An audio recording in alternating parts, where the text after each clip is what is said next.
Hi, BrenTech here, where tech is made simple. So, yesterday I posted a video that thanks to the DMA, there are no more edge promoting pop-ups on Windows.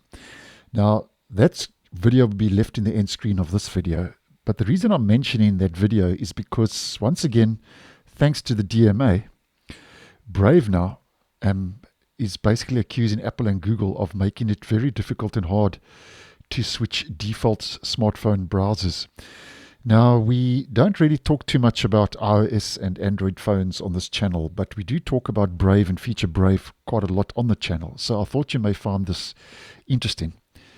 And thanks to the DMA, following the the European Union's rollout of a mandatory browser choice screen on iPhones, Brave over on X has had this to say. And here's a graph they've posted over on X, where they say, just look at what happened to Brave installs on iPhone in the EU when Apple rolled out a new default browser choice screen on March the 6th. Now, just a quick recap.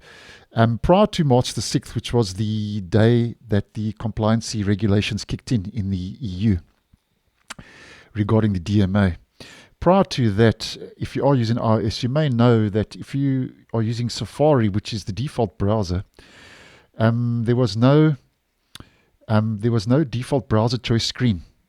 And this is where the change came. And because of that choice now that you have the choice to install other browsers on iOS, we can see that on March the 6th, Brave's installs exploded on iOS and iPhone devices. Now, Brave has this to say over on X, and I'm quoting some of this.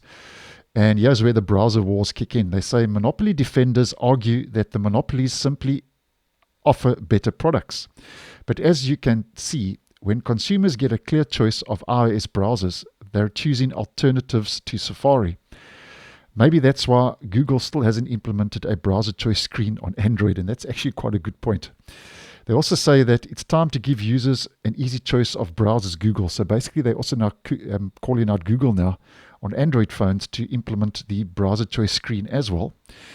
And they mention that if you really care about users, you'll allow free and open competition so they can find the browser that suits their individual needs. And I thought that was interesting, where on iOS, due to that browser choice screen where you can actually choose another browser of your choice over and above Safari, we can see that Brave is definitely benefiting from that DMA and the DMA compliance regulations.